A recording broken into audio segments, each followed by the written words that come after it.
This is the Teachable Soul podcast. Because we cannot possibly live long enough to make all the mistakes ourselves, let's take a few moments to learn from the mistakes of others. The Teachable Soul podcast, where guests and listeners like you share stories of failure and teachable moments on the journey to success. Here's your host, Kat Daniels. Welcome to the Teachable Soul podcast. I am your host, as always, Kat Daniels. And today with me for a special Valentine's episode, I have actually brought back a guest that we have had before. So if you didn't go and see the episode with John Newport when we were talking about pickup artists, feel free to go back and do that. You can pause now and go back, or you don't have to. You can just listen. It'll be somewhat similar, but you can listen to this one first and then, of course, go back and listen to the other one. So John Newport is an ex-pickup artist. He joined the pickup artist community and then along the way sort of realized that what they were doing was basically manipulation, and that was all it was. So now he actually runs a company helping other people to not really use those techniques, but more so to find depth in their relationships and actual connection and intimacy, and kind of like a dating coach, but possibly better. So without further ado, welcome, John. Hi, John. How are you?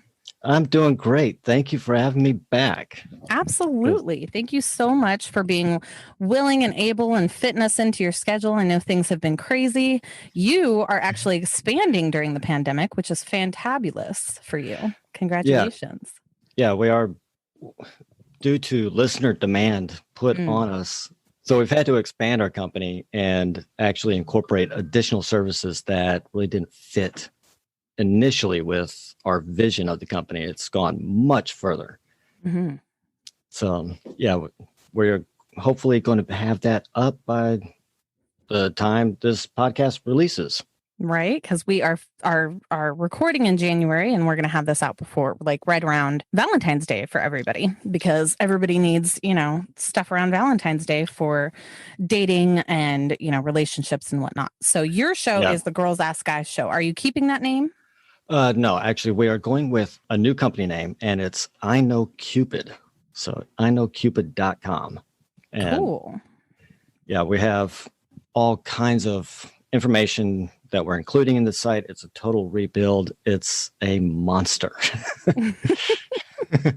Well, that sounds super exciting. So I brought you back on partially because some of our listeners last time had some more questions, basically. One of their questions was we had talked about the pickup artist community, and then we also briefly mentioned, like you said, that there was a women's pickup artist community?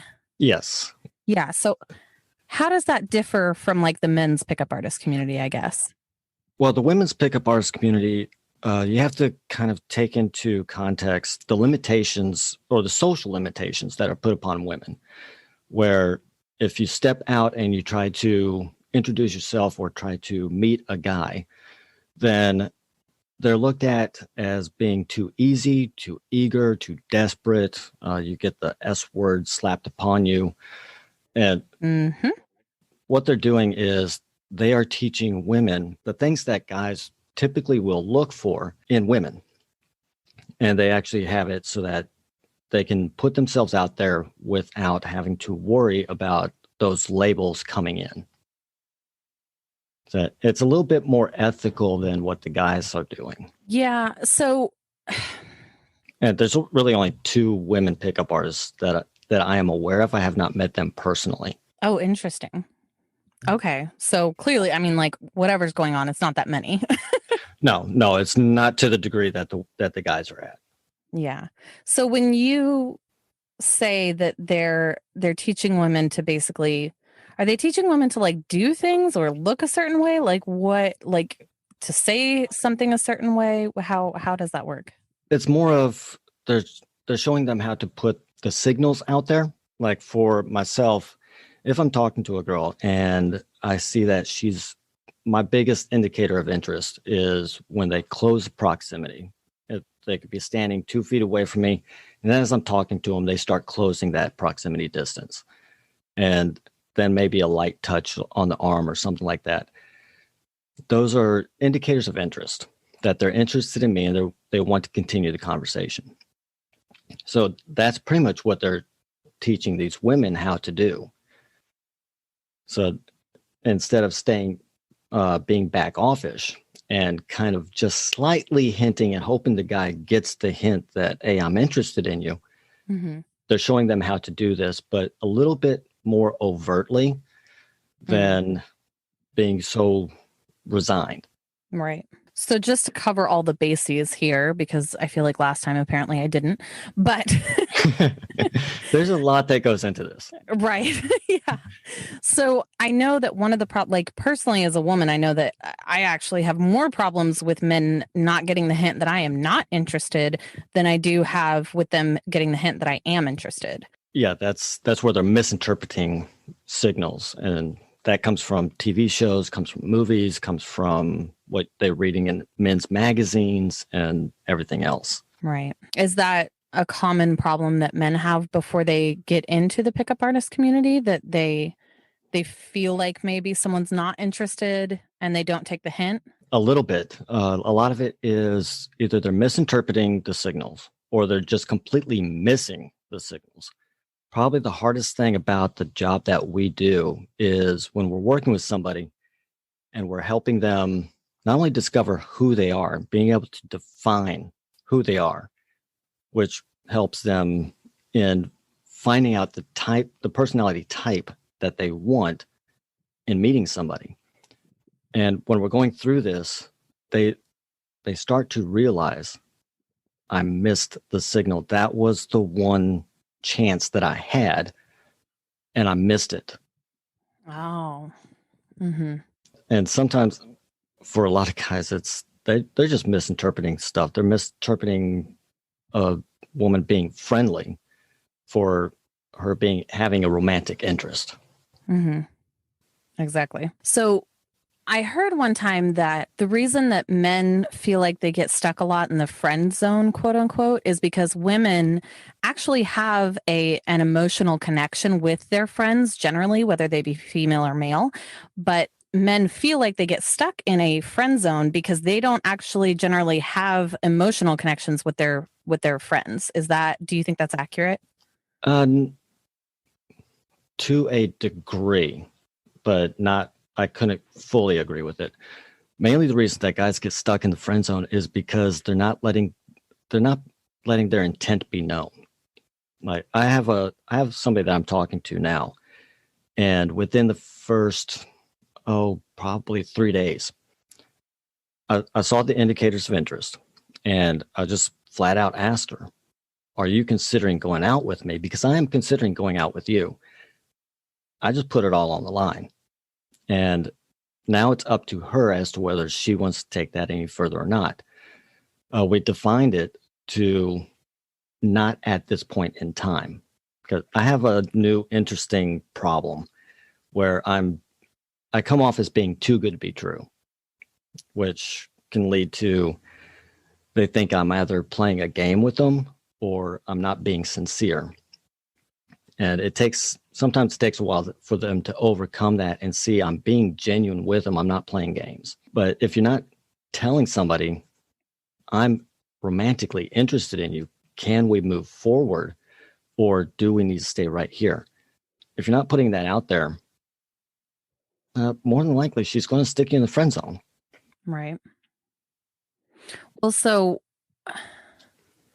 because I have put people personally in the friend zone because I'm not interested, but I don't like they're good people. I don't mind being friends with them. But the problem that I then have is that they still have whatever feelings they think that they have for me, and then they can't let those go. Right. So what advice do you give people who get in that kind of back and forth thing?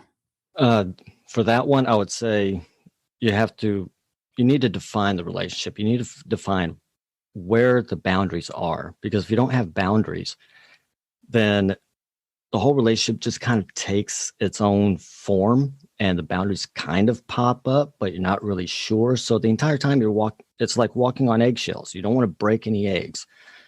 And then that's when the frustration leads in. That's when somebody can become very manipulative, because they're sitting there in the background hoping that maybe you're going to change your mind. And it comes down to, you have to define what type of relationship that we have. Like this person that I'm talking to, she knows I am interested. If she ever changes her mind from going from where we're at to something different, I'm willing to do that.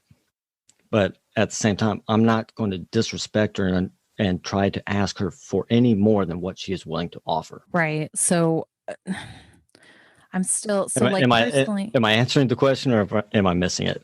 No, you're not missing it. It's just Okay. it's personally. So like when I was in those situations, I told the person that I only wanted to be friends, and because they were so Enamored? engulfed in their feelings, they couldn't take that as just like that's the boundary. They weren't willing to stop at that boundary. And I know from other women that I've spoken to that men do have a problem stopping at boundaries.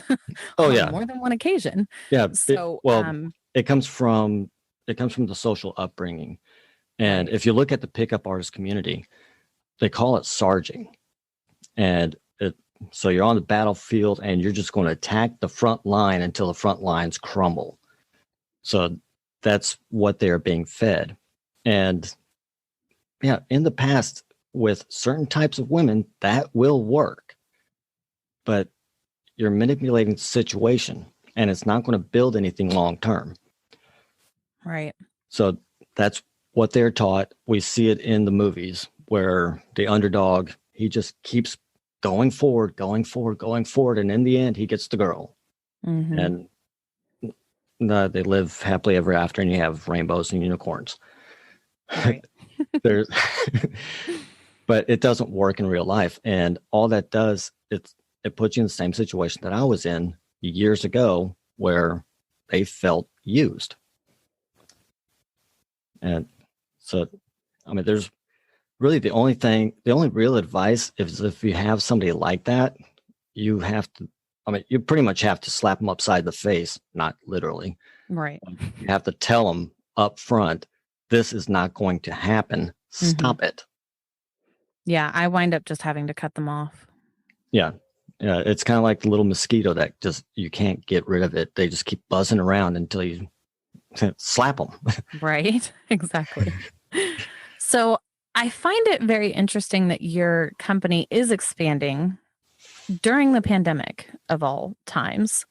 And I'm certain that it's because people are just genuinely having a horrible time creating genuine connection only over the internet, because we're all, doing our best to social distance and things like that. So is that what you're doing now? Are you coaching people on internet dating, or just all of it? Pretty much all of it. From dating to marriage. Yes. Yes. Yeah, there's we have the people that we are working with, they genuinely feel stuck in trying to find somebody. And and even during the pandemic, we also had a problem where we went down for 4 months. No internet connection, nothing. And once we came back up, we saw that our numbers had greatly increased by almost 1,200 new people per month. And which is amazing to do when you're down and not posting anything, by the way. Yeah. Like that's unheard of. Exactly. The numbers blew us. We were actually scared of logging in to actually check our numbers. I bet. But yeah, people, they feel stuck. They feel like some of them, probably the worst scenarios that we have is they feel like they are not desired. Like nobody wants them, regardless of what they're trying to do. And they're going to Christmas parties, they're going to holiday parties, they're going on vacations. Here they have their aunt, their uncle, the best friend, their sister, their cousin. Look, here's my new boyfriend, here's my new girlfriend, we're getting engaged, here's the wedding announcements, and they're sitting there by themselves. And what's wrong with me? Right. And we can't guarantee anything. The only thing that we're hoping to do is it's not a system. really don't like because the system guarantees some kind of result. Right. But here's a strategy. Right. And if you try this, try this, try this, eventually you're going to find out what works for you according to your personality and the character traits that you're looking for in order to attract somebody enough that they give you a chance for you to show them who you are and what you offer. Yeah. So I just recently have been digging into like the whole alpha, beta, female versus male or whatever thing. Yeah. Is that a thing? Like, is that a thing? The whole alpha beta thing, the first time I heard that, Eric first mentioned it. And it's, if you go into a club, you see the one guy who's standing there and he has all the other guys behind him, but he's the one talking to the women. And whoever he doesn't choose, he kind of passes off to everybody else that's standing behind him. That was an observation that we made. He's like, that's the alpha. Everybody else is the beta. And it's based on the animal kingdom. You have the leader of the pack and then everybody else. I really don't agree with it because really anybody can become a leader. It's just you have to put them in the right situation in which they can lead. Some people lead very well in social situations. Some can only lead one or two people. Some can do an entire corporation. Right. But yeah, there's it's strange. Right.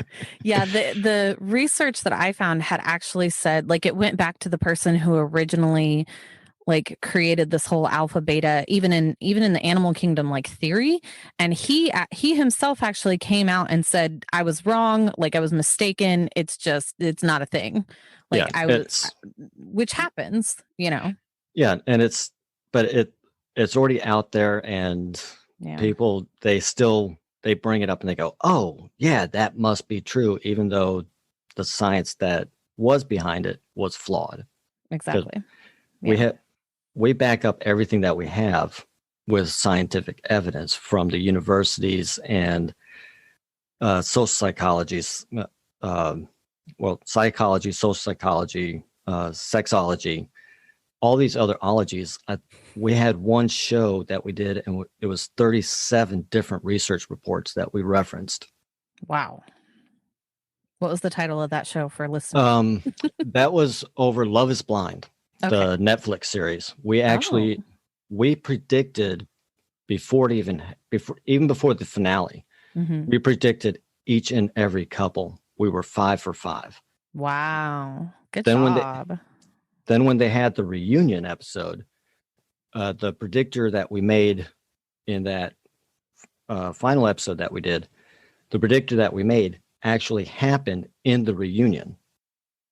So that made us 6 for 6. Wait, what do you mean? Like one of the couples got together? No. Every couple that we said was going to get married got married. The couples that did not get married didn't.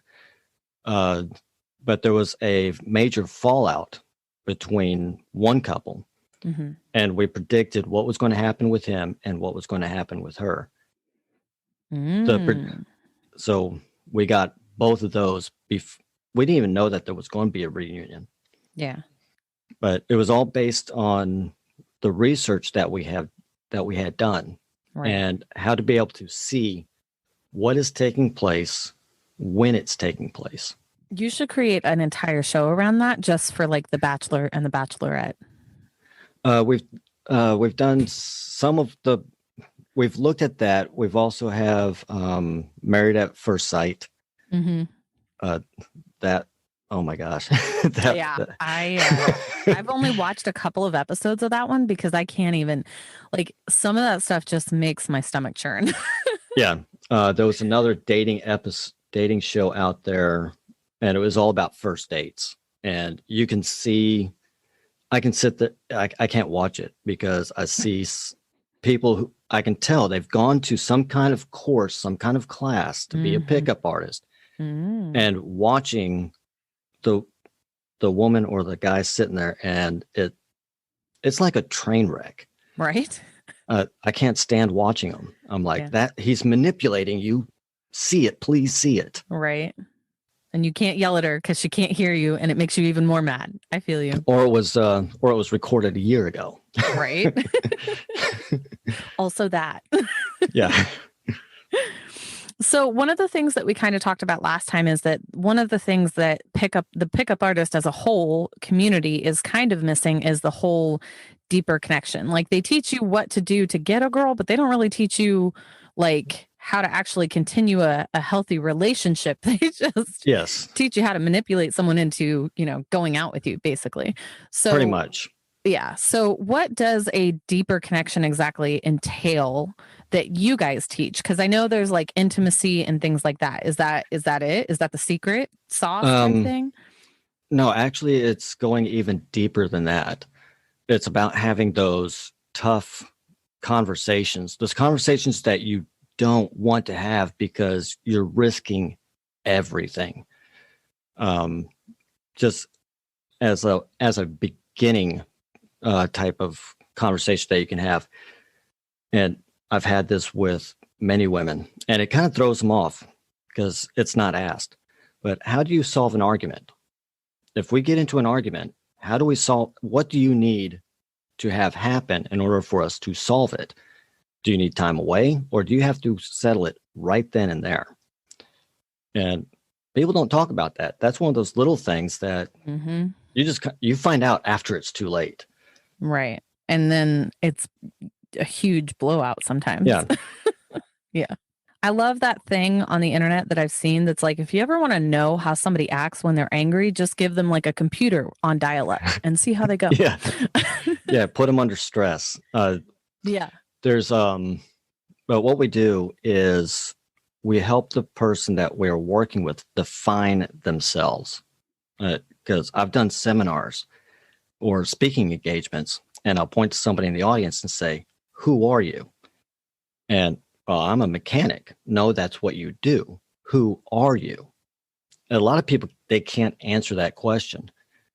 But if you don't know who you are, then how can you show somebody who you are?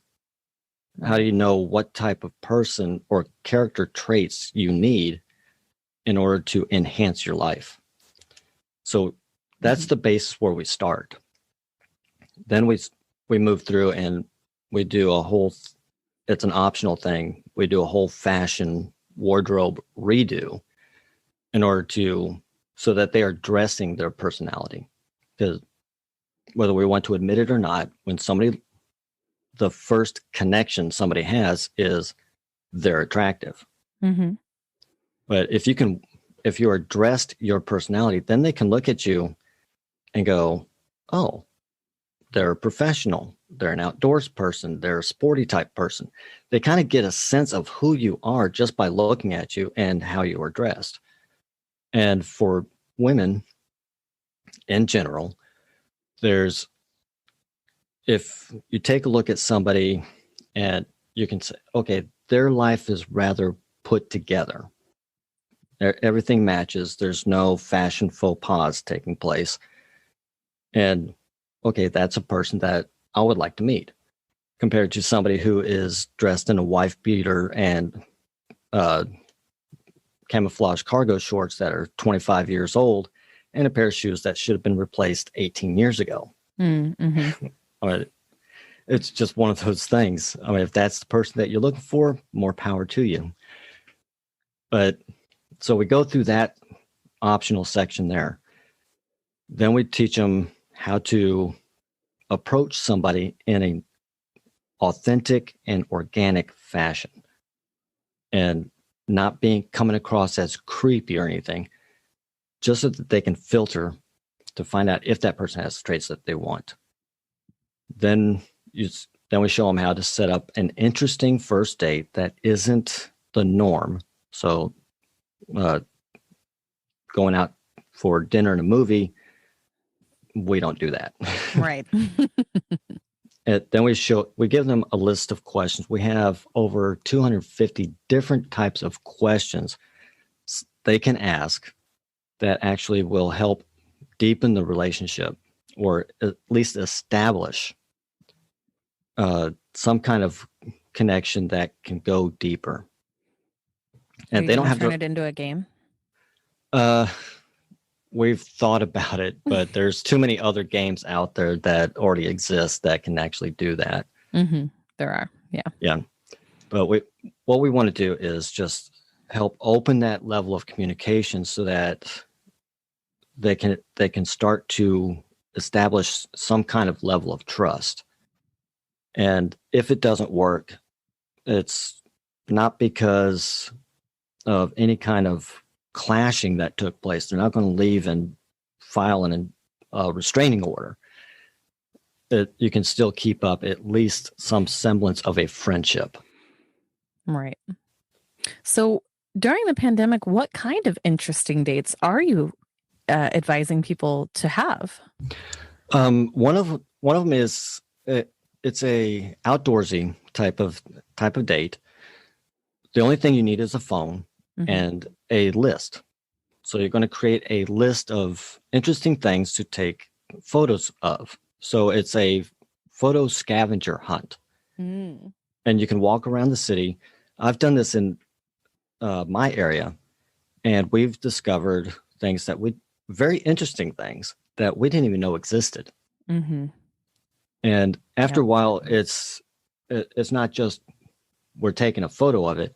No, it's the other person running up in front of the sign or the building, and they're doing some kind of crazy pose. And afterwards, we're sitting there, we're laughing back and forth. Oh, it would have been more funny if you did this, or I really like that one. Could you send that to me? It's those kind of things. Yeah. Or you can turn it into a competition if you're competitive people. Yeah. And that's one of those other things that I kind of look for. I want somebody that is going to compete against me. So if they don't turn it into a race, do you not have a second date? No, actually, there's other traits that it could be they think outside the box. So they're showing more of their intelligence level, or they're going to challenge me as to why this piece of art isn't art. I now have 15 traits. The last time that we talked, I only had 14, but I added a 15th. What was the 15th? Forgiveness. Oh. And why did you add that? It's one of the traits that is not ever mentioned, and it's not even thought of. Right. Because I'm not a perfect person. I am eventually going to screw up someplace. I need them to be able to genuinely forgive me and not bring it up 6 months later when I screw up again. But if you go out and bring up any kind of list that is out there, sense of humor is usually on the top. It's one of the top 3. Definitely, yeah. You will not find forgiveness on any of those lists. Nope. No, on my list, I would certainly put, though, that they do have to have patience. And that's because I don't want them flying off the handle every, little thing that happens. Yeah. Yeah. Patience is a big one for me because I'm constantly busy. I'm constantly on the go. That's a good one. So we were talking earlier about how long the pickup artist community has actually been around. Do you want to enlighten us on that? Oh, actually, this will blow a lot of people away because the pickup artist community has been around for centuries. Actually, the very first book or the very first example of pickup artist writings was Ovid's Ars Amaratura, or The Art of Love, and it was written in 2 CE. So we're not even talking BC, we're talking CE. Right? Exactly. Yeah. And and all it did was provide suggestions for where to take women on dates and how to stimulate their sexual interest through touch. So I wonder how long ago that whole elbow trick was conceived. Oh, geez. I know about 3 elbow tricks. You're gonna have to. I think it's the one with like the blind mice or something that we. Oh yes, yeah. Yeah, that one. I'm trying to remember who showed that to me. I can't remember if it was Eric, Neil. Oh man. Oh, I have his face in my head. He goes by the name Gambler. He now teaches over in England. Mm. But I'm not sure if he's the one that showed it to me. But yeah, it was the Three Blind Mice. Yeah, that one. It's been around for quite a while. I bet. Yeah. But I don't recommend anybody try it. You're going to get outed real fast. Yeah. Trust me, I'm going to give this episode to all my girlfriends and they're going to pass it to their girlfriends. Well, that's part of what our whole mission is to teach women that this stuff actually does exist out there. Right. Yeah, because it's not, people are creepy, man. Yeah, they are. And they're awful sometimes. Yeah. But we have examples that go back into the 16th, 17th century. Don Juan is probably the biggest one everybody's aware of, and it was his exploits. Mm-hmm. Then you also have Casanova and his exploits during the Parisian aristocracy. You have Soren Kierkegaard's Diary of a Seducer, written in 1903. So, I mean, wow. And it just keeps on going. Right. There's books that were written into 30s and 40s. And then you had How to Pick Up Girls by Eric Weber in the 1970s. So, I mean, everything was geared towards men. There was nothing for women. So it's been around. Yeah, that actually makes me wonder, is there a pickup artist community for like the theys and the gays? They are starting. There's more out there. Wow. It's very hard to find them, but they do exist. I've heard of them, but I have not run across any of them. Yeah, I know that, like, I think it's harder to date when you're a gay man or a lesbian woman or, transsexual, like, by far. But I mean, I still think that you have to learn like what you want and what you need in order to, like, because one of the things that I'm learning more about, I guess, is that some people just genuinely are not suited best for each other. And like, you can change things and you can become a better person, but there has to be a boundary to where and when and how much you actually change who you actually are. So where do you think that boundary lies? For myself, I will not risk my integrity. That's one of my things. But now there's an evolution people go through. One of the examples on our last episode where we were answering the question, is love a transactional affair or is it a selfless affair? You will go through an discussion. Yeah, it took us the entire episode. I bet. There's an evolution that people go through, and the example that I used was I could listen to R&B and she can listen to country. Mm-hmm. Well, eventually, I can develop an appreciation for country music. Mm-hmm. But if I go through and I start deleting all of my R&B music and I start throwing away all the CDs, I start dressing country in order trying to impress her, now I am being disingenuine. I'm not being genuine. I'm not being authentic. I am changing myself to better impress her. If you're doing that, you're setting yourself up for failure. I mean, there's a difference between having an appreciation and kind of conforming a little bit to better fit their personality. But that happens over time. It doesn't happen in months. Right. Give that more time. And that's where you kind of see the people the married couples, the people who've been married for 15, 16, 80 years, where it's very hard to tell where one person ends and the other person begins. Mm-hmm. But if you're just trying to fit their idea of what they want you to be, that's where I draw the line. Yeah. So are you on Clubhouse, by the way? I haven't heard of it. Oh, so then you're not. Okay. Do you have an Apple phone? No, I haven't. I switched over to Android right before the whole pandemic thing started. Oh, okay. So it's only available on Apple right now, which is probably why you haven't heard of it. So it's an audio-based social media platform, essentially, where you can go in and have random conversations with random strangers. But one of the topics of the rooms that I was in the other day was, if you're not ready to be a servant, then you're not ready to be married. Oh, gosh. No. Oh, my God. That's an upcoming episode that we're about to have. So, except that I believe that I'm not saying that anyone should serve the other person like physically, like we are not slave laboring over here. That's not what I think that means.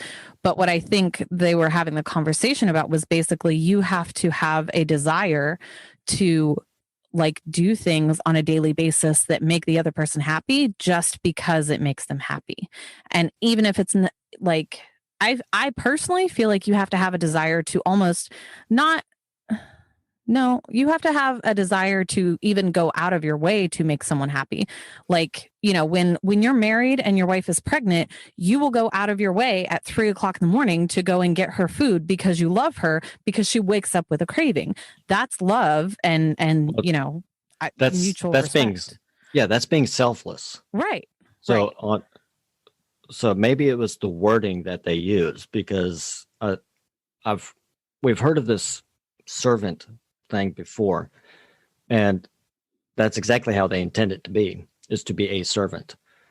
And I'm not looking for a servant. I'm looking for somebody who's going to lift me up and make me want to be better. Mm. But I look at it as it's good karma out, good karma back. I'm going to do this because you enjoy it, or you've mentioned it, and that it's something that you want, that you need, or you desire. So I'm going to make that happen because I want you to be happy. And that's how that's how I would interpret it. But I'm being selfless. I'm not being a servant. So, but that, I don't know, maybe like to me, that just sounds like it's more of a transactional thing. No, transactional for us, the way that we define transaction, because we do have people that's what they desire. They desire a transactional relationship. Mm-hmm. And that's where I'm going to do this so that you will give me this. I mean, it's very defined. They know exactly. It's kind of like the sugar baby, sugar daddy, sugar mama type thing. Mm. This person will spend time with you so long as you provide them a house, you buy them clothes. It's very, I'm going to do this if you do this. Where more selfless, I'm going to do it because we've already had those discussions about what you need, what you desire, what you want. So like the person that I'm talking to, I know what she needs as far as emotionally, and I know what she desires for the future out of a relationship. So if I can if we decide that we're going to go through with a romantic style type relationship, I know that's what she wants in order for us to survive long term. If that makes sense. Mm-hmm. No, it does. Yeah. I think that servitude in that manner in relationships is generally tied to like religion a lot. Yeah. Women submit to your men. Right. Yeah. Exactly. Yeah. I have a hard time with that. I think normal people do. Yeah. I don't want somebody, because I've read the Bible. I was big into religion for a while, and then I got into pickup artist. So that kind of canceled that. Right. Yeah, you can't justify Yeah. one with the other. Yeah. So, but when I looked at it, and we actually ran across a book, and it was the 36 Laws for Women to Find a Man. And the authors guaranteed a husband. Whoa. Yeah.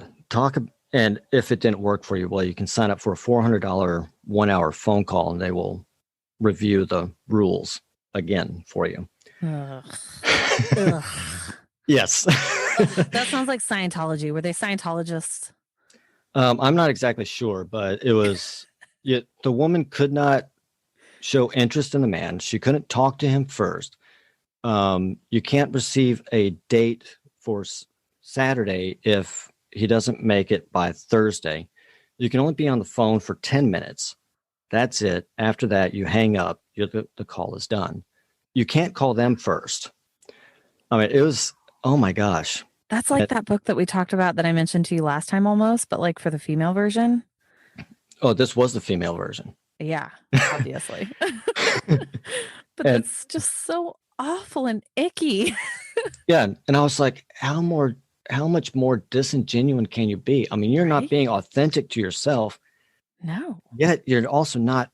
So he can't be authentic to you. Mm-mm. So I was like, oh my gosh. And people are buying this. Right. But yeah, we did an entire episode and went through every single rule that they had. We tore it up. I'd have burned it. Yeah. It took us a while to find all of the rules, but the fact that they guaranteed, I mean, okay, so if I don't, you're going to refund my money for the book, or are you going to refund?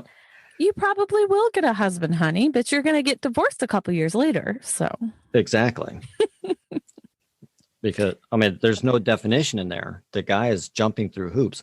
Oh yeah, and if he doesn't buy you a gift for your birthday or Valentine's Day, you break up with him. What if you meet him and the next day is your birthday? I feel like that's not appropriate. Yeah. That's not okay. Yeah. Or, I mean, the girl that I'm talking to, I asked her what is the best possible gift anybody could possibly give you for your birthday or holiday or anything else. Her answer, genuine time. So she's a quality time gal, hey? Yes. I feel that. Which is perfectly fine with me because I like that quality time. Right. So do you use obviously you use like love languages, but do you get to know these people and help them figure out what type of mate is best suited for them through like personality quizzes type thing? No, not really. We don't do any kind of matchmaking because a matchmaker, it's a Band-Aid, really, and there's no guarantee.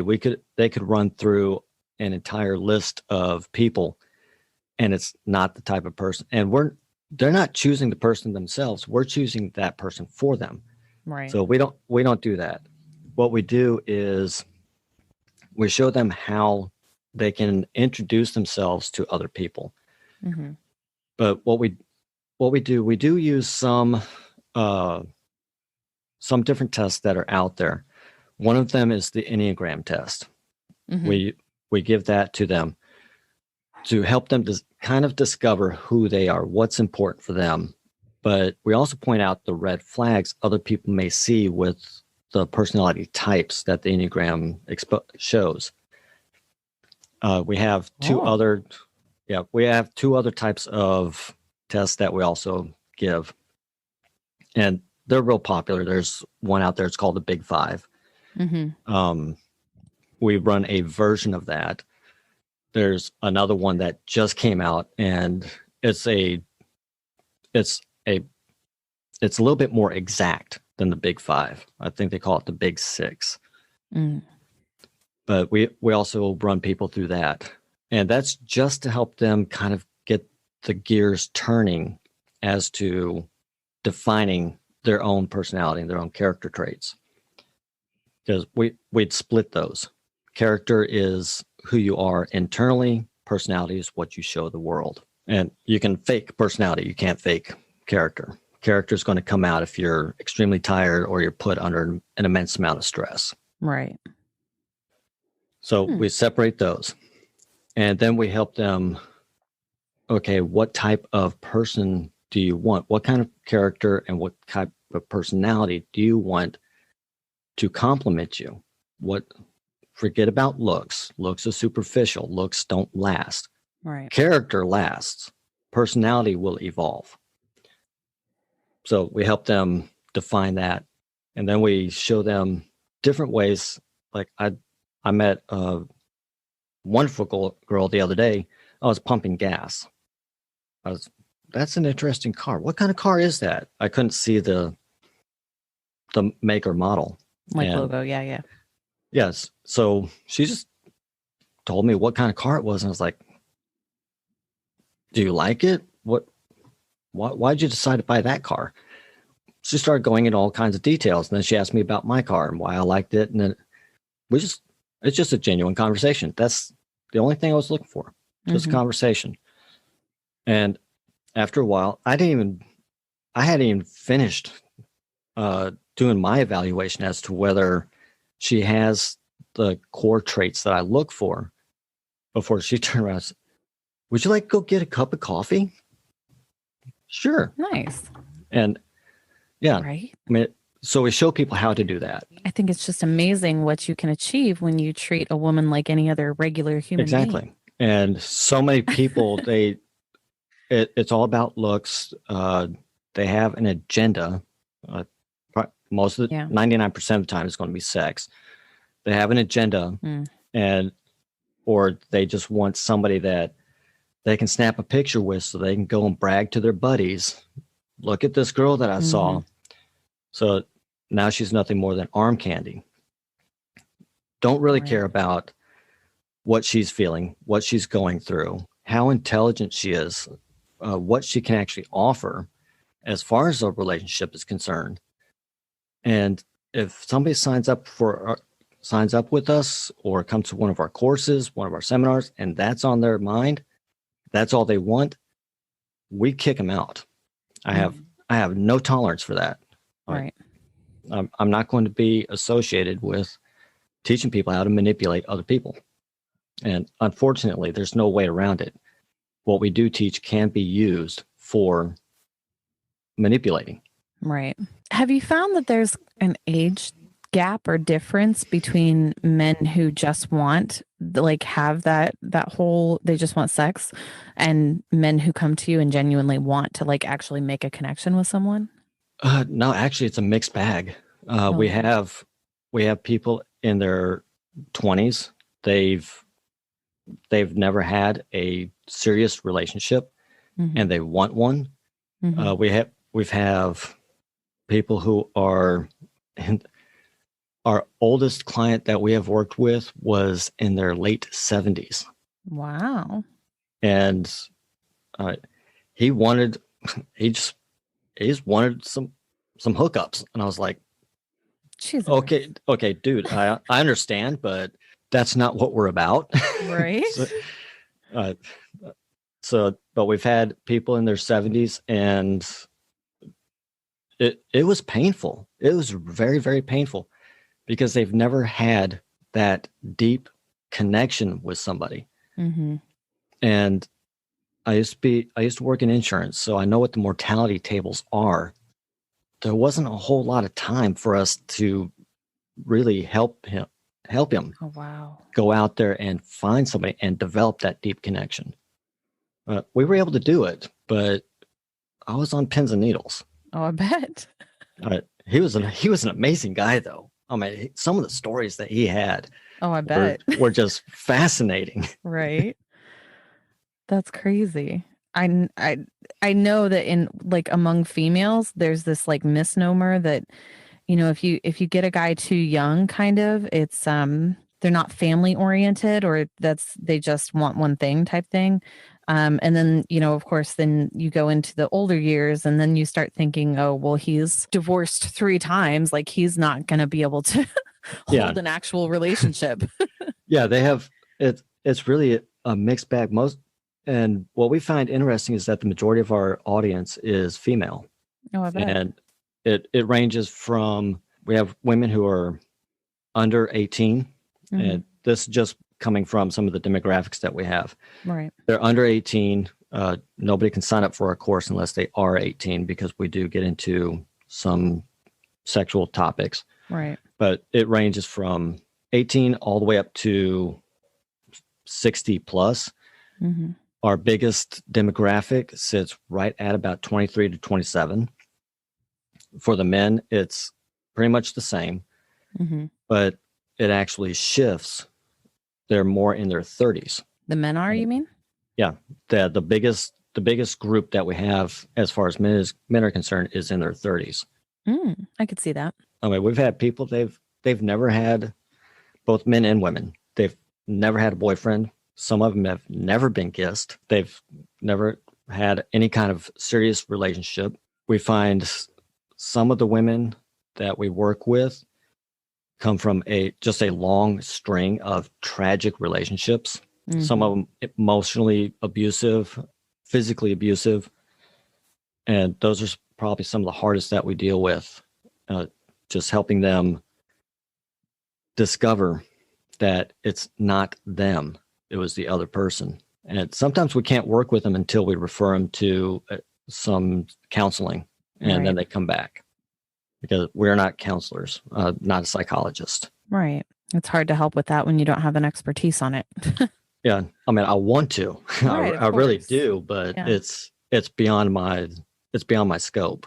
And it's hard to do that to somebody where I'm telling them, we want to help you. I really do want you to find what you're seeking, but I can't do that until you go and seek professional help. Right. And I've sat there and I'm actually kind of getting a little bit choked up. I've sat there and cried with them. I bet. Yeah, those are really hard subjects. I was going to ask if you dealt with anybody. Yeah, I'm actually just regaining my composure. Oh, I'm sorry. It's okay. I didn't mean to bring it all up. All right, it's okay. I mean, it's just this. It's very hard when you're trying to help somebody, when you're on the cusp of being able to show somebody how to gain a life goal and something that can actually completely change their life, and you're limited. You can't do it. Right. I heard, we all hear that we have to love ourselves before we can let anybody else love us, or before we can really do anything else with anybody else. And there was a podcast that I was listening to the other day where the lady said that she hated that saying because it implies that you have to deny yourself that connection and that love in order to really know yourself. And then we're social human beings. We're not really supposed to be alone. We are supposed to want to be with other people. Yeah. I mean, we travel in groups, we travel in packs. Right. Exactly. And when you're ostracized, I mean, especially go back to elementary school or middle school, high school. Right. And you want to fit into a certain group, and all that group does is make fun of you for whatever reason. You wear the wrong clothes, you listen to the wrong music, you like a certain type of food, you don't dress like we dress. It's going to be something. And all that does is, that's where a lot of these, not in every case, but in a lot of cases, that's where a lot of this social anxiety comes from. You want to talk to this person, you want to ask them out, but then once you start moving in that direction, you go right back to that instance where you ask somebody out. Not only did that person laugh at you, but everybody else laughed at you, and you heard it from other groups 5 days later, and everybody's making fun of you. Right. To a degree, I would say you don't have to love yourself, but you have to be comfortable with your own flaws. Everybody has flaws. When I was learning to be a pickup artist, we would not shower. As disgusting as this sounds, we would not shower for a couple of days we wouldn't change our clothes. And then we'd go walk around the mall just to see how many people actually paid attention to us. Most of them, you could walk up and talk to them and they don't mention anything. They don't even take a step back. They're just kind of like, okay. Right. They don't care. There's too much other stuff going on in their life for them to care about whatever is going on with you. Right. If you get into thinking back into a relationship where you're going out with somebody and, oh my gosh, my ears are too big, or whatever. I mean, I've got a freckle or a mole or whatever it is that I don't like, and they never noticed it. Yeah. It was never even mentioned because they don't care. Exactly. Yeah. Someone who's interested in you is not going to, I mean, they might see your flaws, but like, I know when I love someone, I usually find their flaws kind of cute, you know, exactly. like endearing. Yeah. One of the challenges that I gave to a client 3 weeks ago, because they have really huge body issues. Everybody's got body issues. Oh yeah. My finger's too small, my finger's too big, my finger's too fat, my finger's too thin, whatever. I was like, do you live alone? Yeah. Walk around your house naked. What? I was like, walk around your house naked. You will soon become more comfortable with your body. Once you become more comfortable with your body, you're going to stop trying to cover it up in all black. Black is not a slimming color. Right. Because that's all she would wear was just solid black. And it was kind of like a muumuu dress. I was like, girl, you look fine. Trust me. I mean, she wasn't hugely overweight. If I compared her to my version of a 10, yeah, there's a difference there, but she was average. Right. And I was like, walk around your house naked. Who cares? Nobody else is there. Nobody's going to be pointing at you. Right. You live on the second floor. So, and she did. And after a while, she actually became more comfortable with her body and her own looks. Good. That's awesome. Yeah, I know a lot of women have body image issues, but you know, and it usually revolves around weight or size, you know, of something, like whether it's your boobs or your butt or whatever. Yeah, and guys, it's the same thing. I mean, it's not strong enough. I mean, we're not 6 feet. We're not built like Arnold Schwarzenegger. Yeah.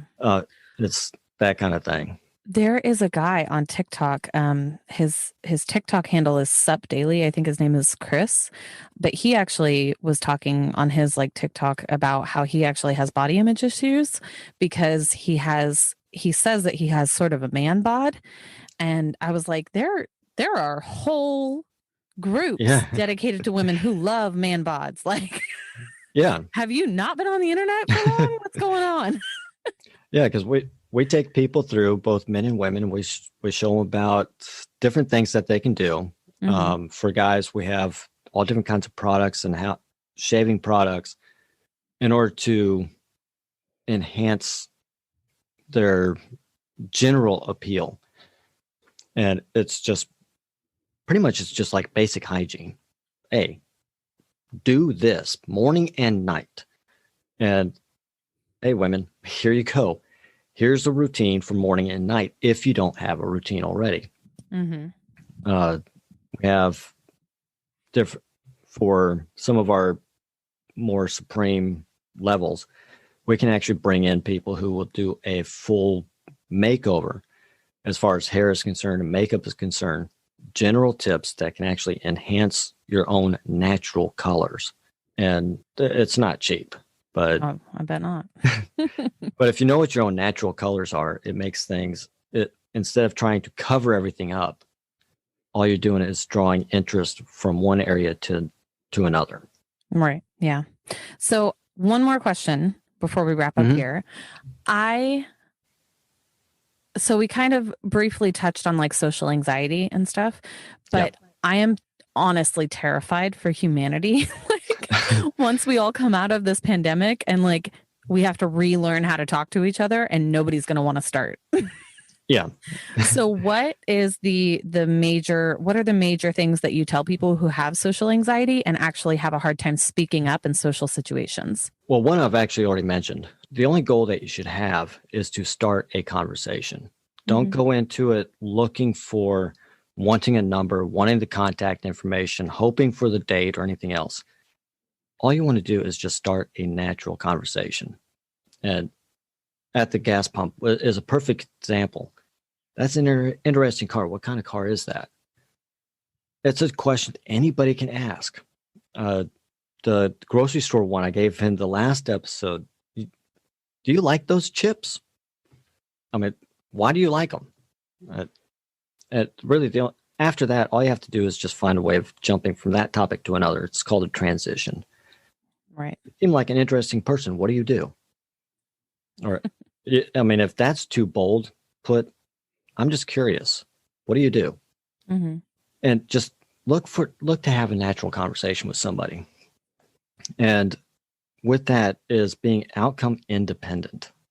Okay, if they don't want to carry on a conversation with me, who cares? Right. I didn't ask them out for a date. I mean, it's not a rejection. And even if they don't want to go out on a date or meet up later on for coffee, well, it was very nice meeting you. I hope to run into you again later on. So I'm not dependent on a yes or no. But taking that into consideration, it can really drastically drop the amount of anxiety somebody has. So two things. One, do you think it would be beneficial for people who have, like, if you're straight and you're a male, would it be beneficial for them to attempt to just start a random conversation with a random person who is of the same sex or like whatever sex they're most comfortable with before they move on from that? Actually, it's well, for baby steps, I think the worst case I ever had was this guy. He literally froze up. I mean, I had to actually come up and shake him in order to get him to. Yeah, he was. I mean, his anxiety level. It was almost a phobia. Wow. Yeah. With him, I actually told him, "Okay, this is what I want you to do. I just want you to go walk down this corridor, and I just want you to say hi to 5 people. That's it. Nothing else. Just wave hi and keep on walking." Those were the baby steps. That's the most extreme case I had. And then I was like, okay, now I want you to go ask him, tell him hi, and then ask him for the time. And I eventually, we got it to where he was actually starting to open up a little bit more. His turning point came when we were shopping for shirts. I just took him to Dillard's and I was like, pick out some shirts, man. We got to replace them anyways. So he came in and he was holding up a couple of shirts and which one do you think? I'm really not sure. Why don't you ask her? And I just pointed this woman behind him. He turned around and goes, excuse me, which do you looks better? This one or this one? And she gave him, and he's like, really? Why is that? He wasn't even aware that he was doing it. Nice. And he started a conversation. So that's another way you can do it, is just ask for somebody's opinion. Right. Yeah, that's a good way. So my second one was in the 4-hour work week. I think in there I read he said that you should attempt to build up your own confidence by staring people in the eyes or looking and staring. Don't stare at them because then they think that you're going to kill them. But by looking people in the eyes just as you walk past them, just to see if anybody meets eyes with you, but also to build up your confidence in looking people in the eyes. And then I think he also said to just ask like random people for their phone numbers to build up your confidence to asking people for their phone numbers or something. Oh, wow. I wouldn't do that. No? The second part I wouldn't do. Why? It's way too creepy. Just myself. Hey, can I have your phone number? Yeah. I mean, I'm courageous. I do a lot of weird things, but I wouldn't go that far. Yeah. Now, if somebody wants to do it, that's fine. Go. It's your life. Well, I'm not now going that to tell I think you. about it, I could be misinterpreting it. Maybe it was just the goal for the week was to get like a certain amount of phone numbers by the end of the week. But I think sounds that's more pickup for, artist. That sounds pickup artist. Right. But I think that this was more for, or supposed to be more for like networking, I would hope, because it was the 4-hour work week, right? Okay. Well, if it's business networking, I can see that. Right. But as far as somebody trying to meet somebody else, no. No. Yeah. Well, I mean, even for like friendships for some people, I'm concerned for. So make friends and network. Yeah. For personal goals, or as far as building your own confidence, it really lies in taking action. Because like a lot of guys, they hear this from women. Be confident, be confident, well, nobody can describe what confidence is. Right. And they look in the dictionary and that's absolutely no help. No. So what I did was I was like, okay, think of confidence as taking a risk. You're going to take a risk by actually talking to somebody. That's confidence. So in order to build your own self-confidence, you have to be able to meet or do certain things in order to accomplish small goals and get small success. So just walking down and saying hi to 5 women or 5 guys, whatever it is, and they don't turn around and chew you out or slap you for being weird, you've won. Okay. Yeah. Nobody's going to do that to you. Right. Or if I'm standing in line and I'm in a coffee line or wherever, and I see them ordering some kind of coffee, and it's like, is that coffee any good? Sure. Should I get it? Why do you like it? Okay. So I engaged in a conversation. It lasts for 30 seconds. Win. I mean, she didn't attack me. She's not calling the cops. Her boyfriend's not coming over to beat me up. Right. That's a win. Mm-hmm.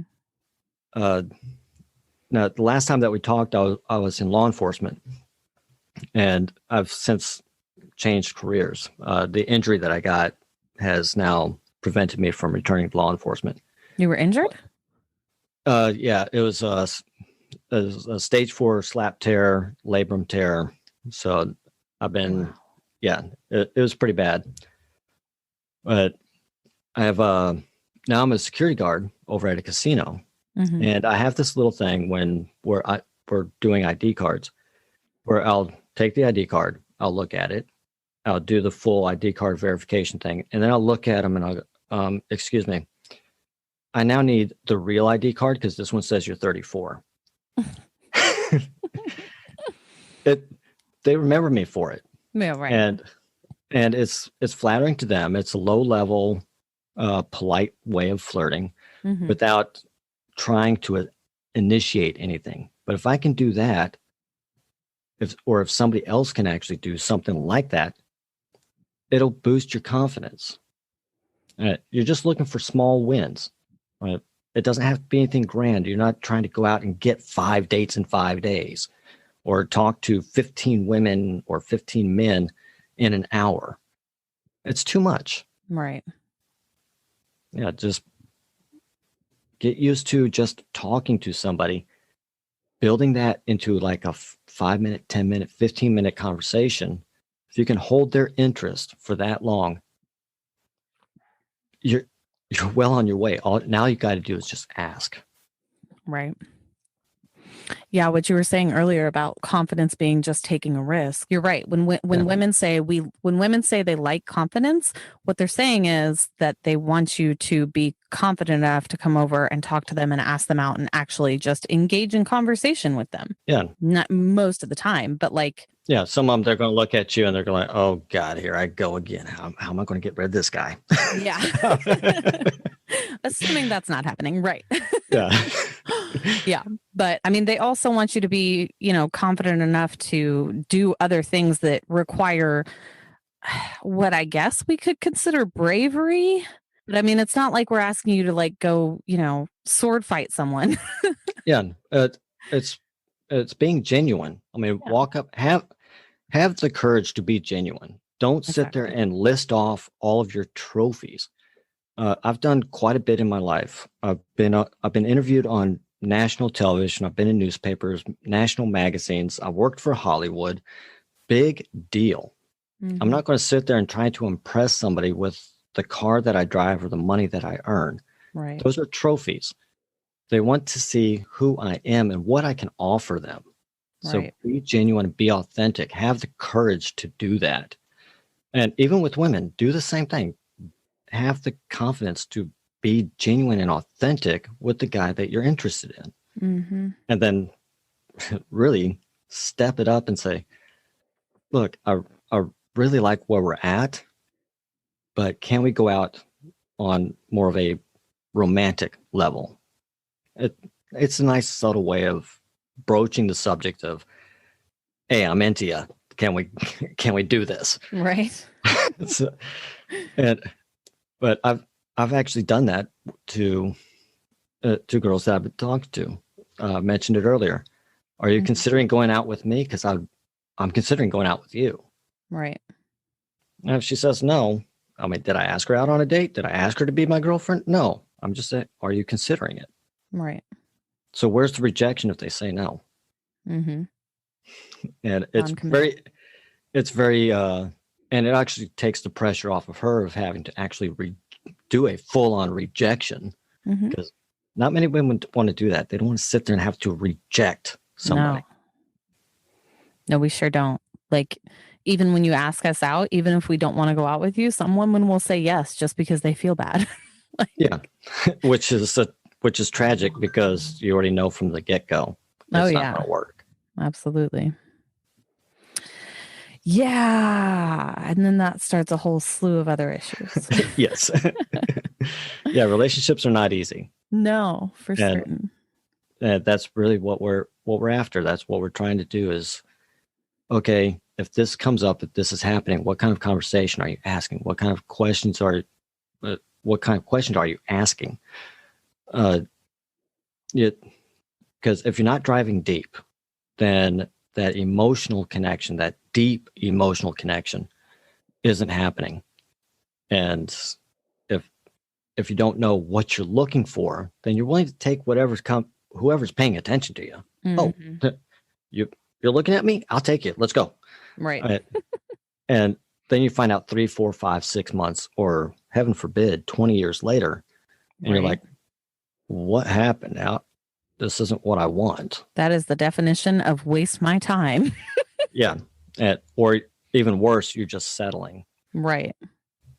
Instead of actually going through and looking at, is this person really what I want? Mm-hmm. Is this a relationship that I really want? And yeah, we're trying to avoid that, because we're at just over 50%. I think the last numbers were 53% divorce rate. Mm-hmm.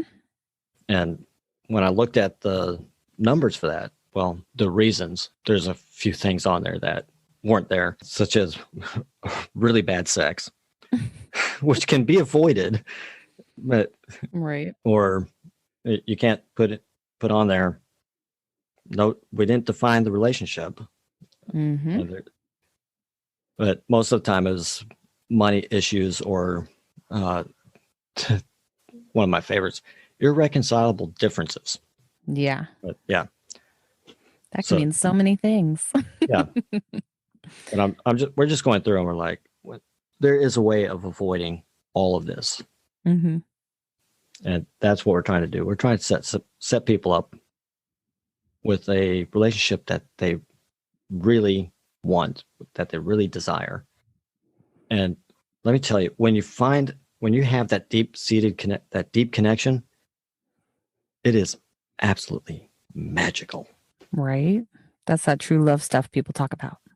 It's possible. Mm-hmm. You can't manufacture it, though. I mean, that's what the pickup artist community and the matchmakers and all this other dating gurus and that's what they promise. But it's all theory, and theory doesn't work in real life. Right. There is a dating guru out there right now that's a guy, Matthew Hussey. Yes, I'm familiar with Matthew Hussey. Yes. What's your opinion on him? Well, if you go and sit through one of his seminars, mm-hmm. You're going to come out feeling really good. Like you can actually tackle the world. Mm. But give it like 2 or 3 days and reality is going to slap you in the face, because there's very little in there that you can actually take action on. That's the part that's not explained. Right.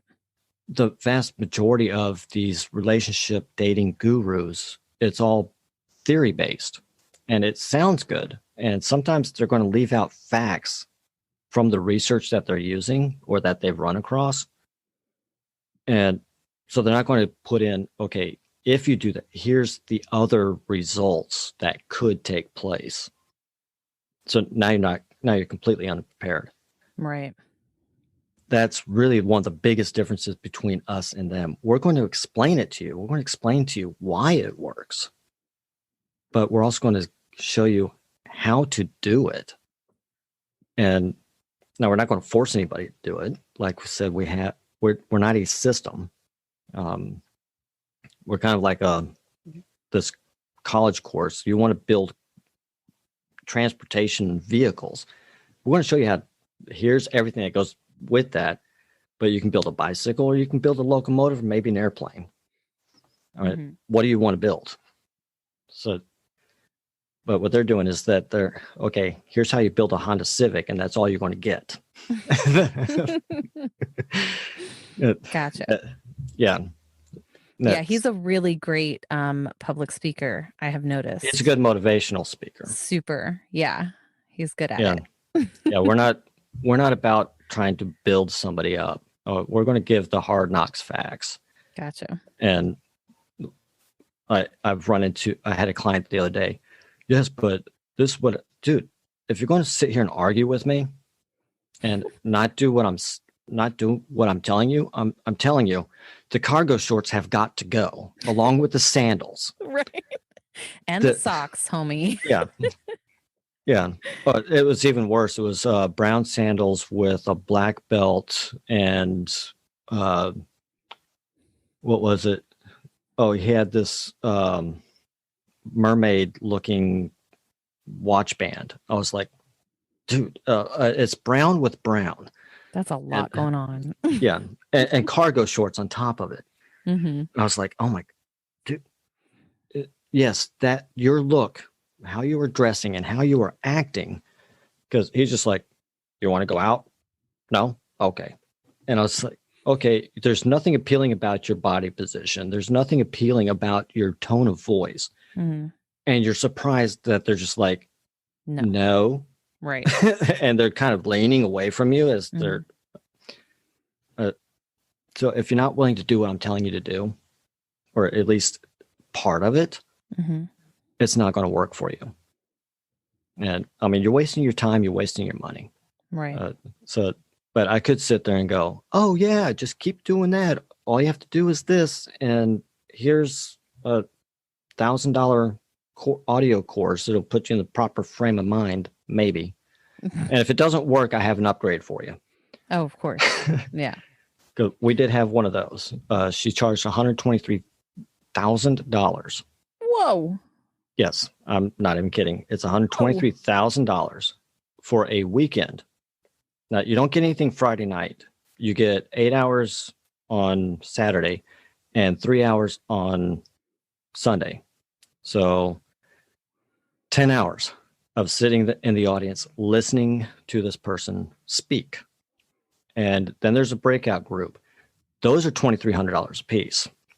Oh my God. Yeah. It makes me, I don't know. It makes me so angry that people charge $120,000 for a weekend. Yeah. Like, that is so ridiculous. You don't need that much money from 50 people. Yeah. I mean, we just recently redesigned all of our stuff. We dropped everything into a single course. So we took all of the courses that we have and dropped it into a single course. Nice. Now, it's not cheap. Right. It's about $2,500. Well, but that's not 120,000. Yeah.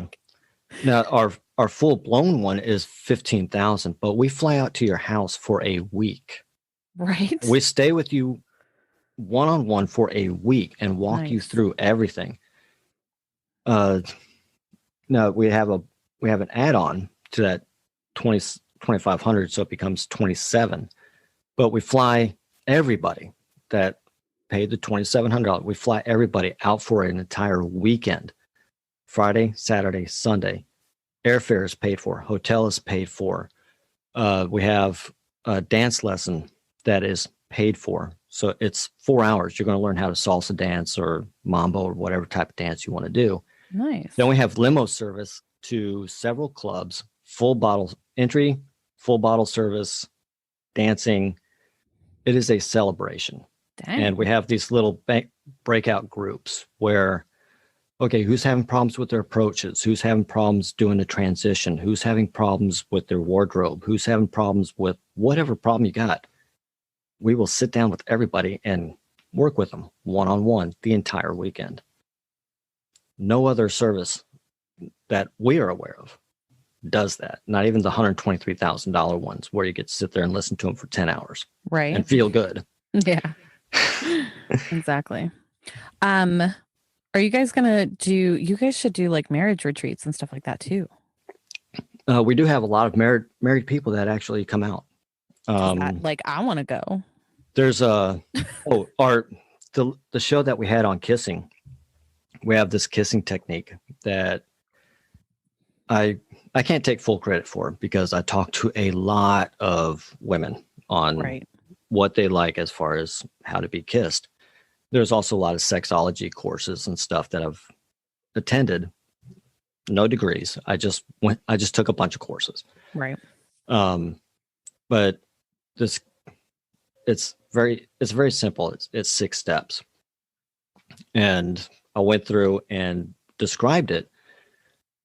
This guy said that he kissed his wife using those techniques. And it starts off very, very slow. I mean, just very light butterfly touches on the lips. Mm-hmm.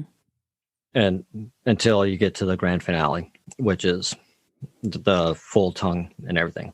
Right. He had the same experience that I had when I found somebody that I actually wanted to try this with. She literally melted in his arms. Oh, and yeah.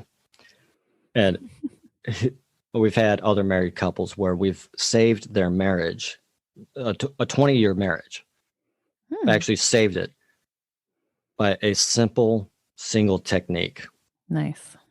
Do what you did when you first met. Right. That's what attracted them, but you stopped doing it. Mm-hmm. Why not try it again? Right. Yeah, people get told that all the time. Like people say that, I feel like in videos and movies and stuff like that all the time. And I don't understand why more people don't take it seriously. Like there's a reason that people keep saying it. Yeah.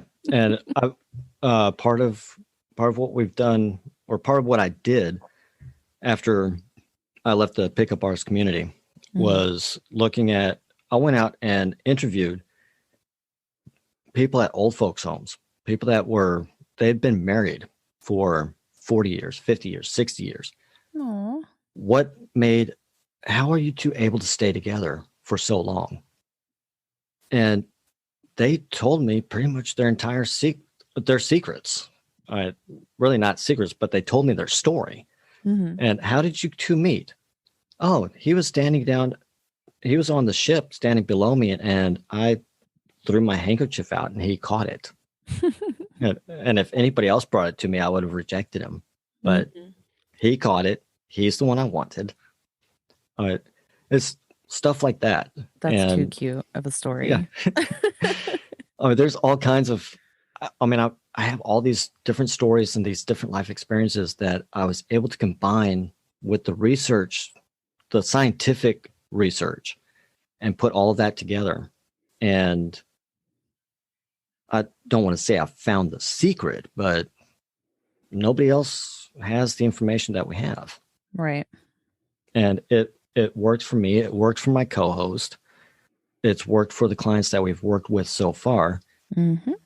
And you don't have to be fake. You don't have to go through and spend $800 on some beginner level course that's going to teach you a bunch of manipulation.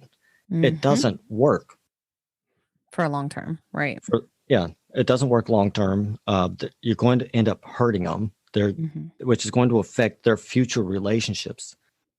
The reason I'm too good to be true is because they've been worked over so many times by manipulation that they're just not sure. Oh, wait a minute. 100%. Yeah. And so it makes those of us that are actually genuine, that actually want something, it makes our job so much harder. And it does. it can make, I don't know how many relationships I've missed out on that could have been absolutely fabulous, but they decided this is, there's some, I'm not used to this. This is too different. Mm-hmm. And they were too guarded. Yeah. Yes. And you can wind up hurting yourself really too, because I mean, if you're only forming superficial relationships with people and nobody ever stays with you, like that can eventually hurt your psyche, and your confidence. Yeah. Superficial relationships. That's where I call it paper love. Mm. It's where the guy or the girl, they look perfect on paper. I mean, the girl, she had her breast size is right, her bust size is right, her butt size, so she has the right color hair, the right complexion, the right eyes. I mean, all of this superficial stuff. For the guys, he has the triangular figure. He's 6 foot. He's a doctor or a lawyer, whatever kind of profession it is. Everything looks good on paper, but it's almost like ordering a car. I mean, does it have 4 tires? Check. MP3, check. Okay. Cruise control, check. Auto lights, check. I mean, that's kind of what it's like. But if you don't go any further or any deeper with it, it can be perfect. But the ride sucks. It's the worst ride you've ever had. You're going down the road and you feel every little pebble you're running over because the character traits are not there. Right. That's why we reverse that. We go character traits first. Okay, what kind of core traits do you need? I have 4 traits that any woman that I go out with has to have if we want any kind of hope of any type of relationship. Then I have some traits that are, okay, if we want something long term, you need these other 2 traits. And then I have some that they're negotiable. Like, I'm a very adventurous person. She has to have some kind of adventure. She can't be a homebody 24/7. It's going to drive me nuts. Right. Then I have some, and it's not the icing on the cake. It's the sprinkles on the icing. They are extremely nice to have. So, I mean, really out of the 15 that I now have, you need 4. Then I have an additional 2 for any hope of long term. Then I have some that they're good to have, but they're negotiable. And then I have the last few, and they're just like, if you got those, friggin' awesome. Right. Yeah, because we have these traits, and but I have 250 traits. You have a what?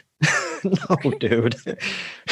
I had no kidding. I had a guy, he had 150. Are there even that many traits in human, like one human being? Yeah.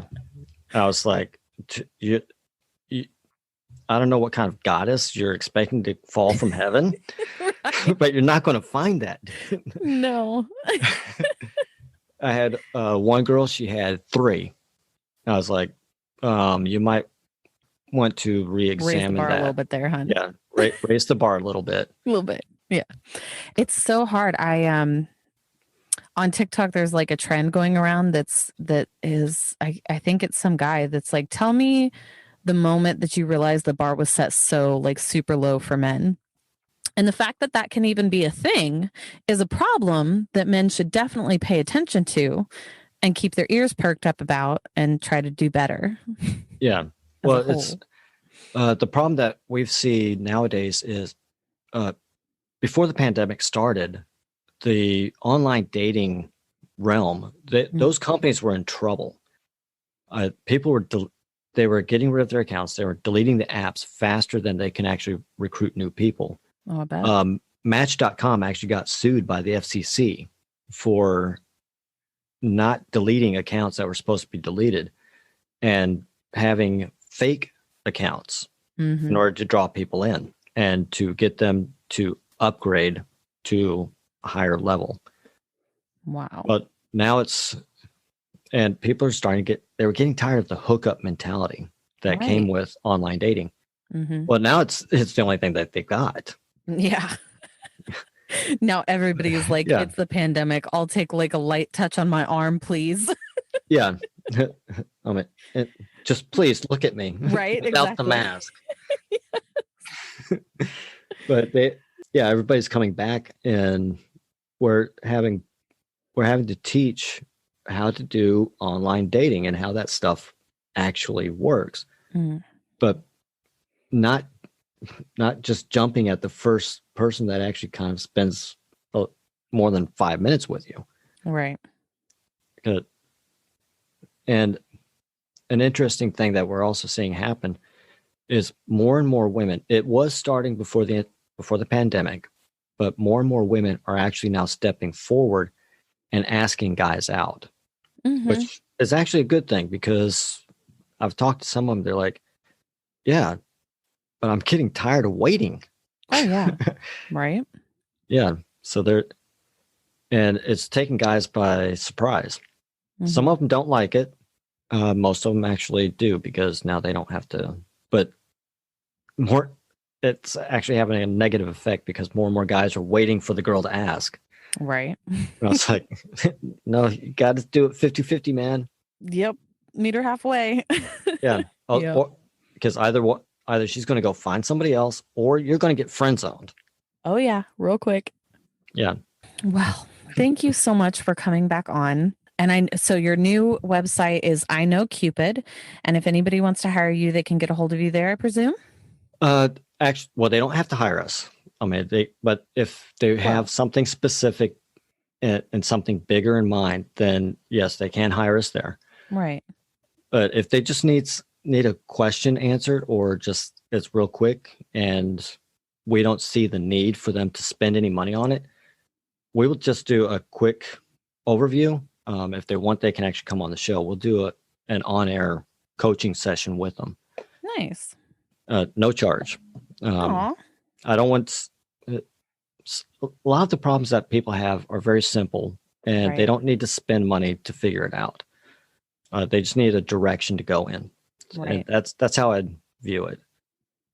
Gotcha. But like I said, my integrity is all I have. Well, I doubt it's all you have if you're too good to be true, but yeah, my co-hosts keep saying the same thing. Right? But clearly that's not entirely true, sir. Yeah. But it's something that I don't want to take advantage of anybody or anybody's pain. Mm-hmm. That's not what I'm about. But yeah, they can come out to iknowcupid.com. Yeah, I just went on there and found like all of the shows and stuff that you guys have been doing.